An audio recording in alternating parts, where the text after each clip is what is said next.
immersion in new media, even at just the user level, is providing feedback information to our bodies that's contradictory to what we experience in the real world. Because our minds are plastic and adaptive, it's probably changing the way that we organize our perceptions and our relationship to the real. I have an interest in virtuality that stems from this job that I had for a couple of years, making virtual tours for the internet for Hilton Garden Inn. I would actually go to the location and shoot these, even though all of the buildings are exactly the same. And then the rest of the time, I would go back to the office and stitch those images together into a virtual tour and retouch that. So basically the entire time I was spending in different iterations of the same space.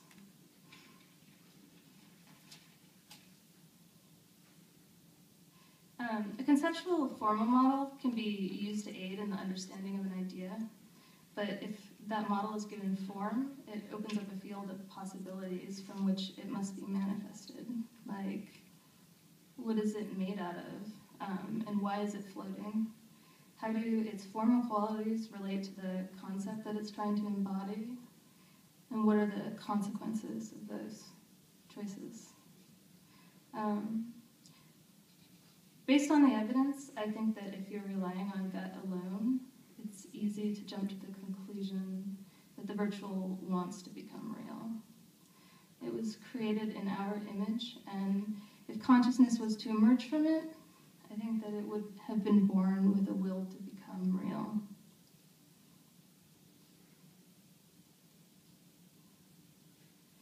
So a lot of this work takes the form of a thought experiment exploring how that might happen. This is the derecho that passed through New York last year. These big windows are in my studio, and they made me feel really vulnerable to the weather. So when I heard that a hurricane was coming, it was Hurricane Irene, I freaked out, and I spent several days obsessively searching Google Images and collecting information about hurricane damage.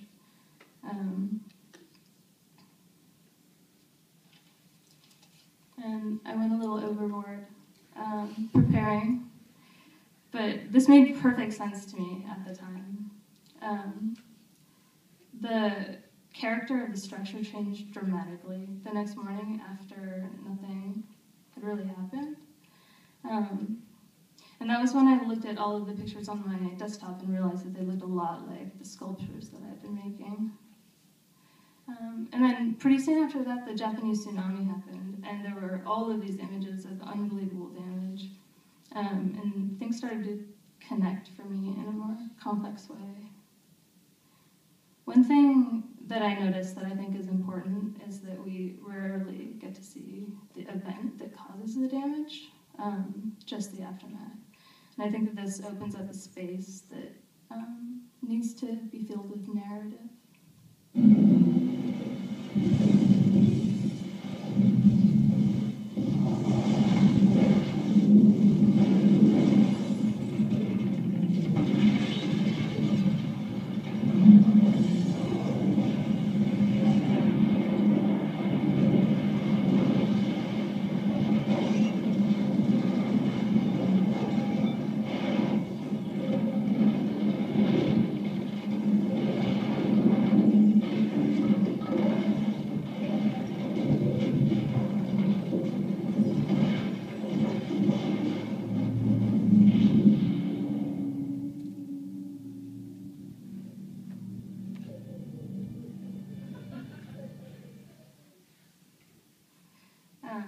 So I started thinking about the real in the Lacanian sense and incorporating that concept into my thinking.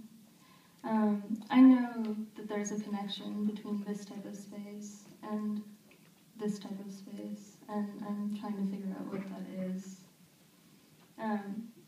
Since I've been at Yale, I've been thinking about virtuality and the real in terms of how we understand ourselves to be objects, and exploring avenues for escape by trying to form models for conceptualizing oneself as being free of the confinement of the body in space and time, and as an event.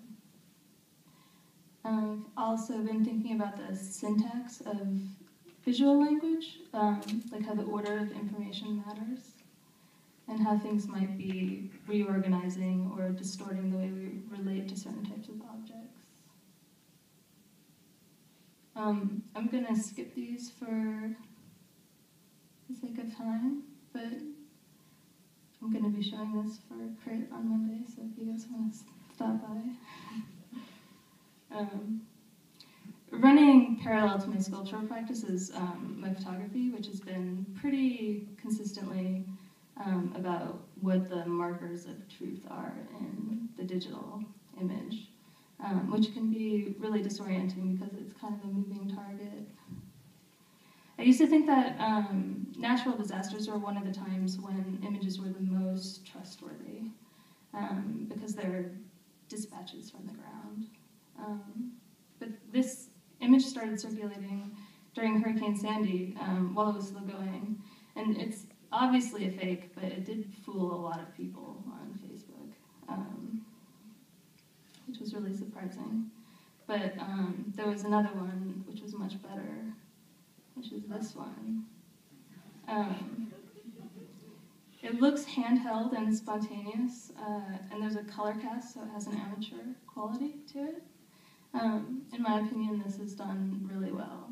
It's completely photoshopped. I think that I had read that somebody did this in response to Hurricane Irene and posted it during Sandy. We just had it on hand. People are starting to repair. Then a couple of days ago, this meteor hit Russia.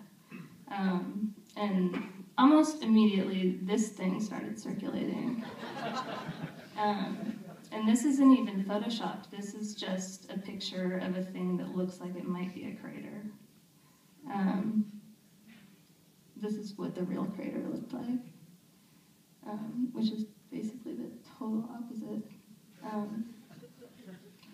I just wanted to end with these because I think that they're really exciting for me, exciting examples of the way that the collective consciousness on the internet is developing its own visual language because of the new ways that we distribute information.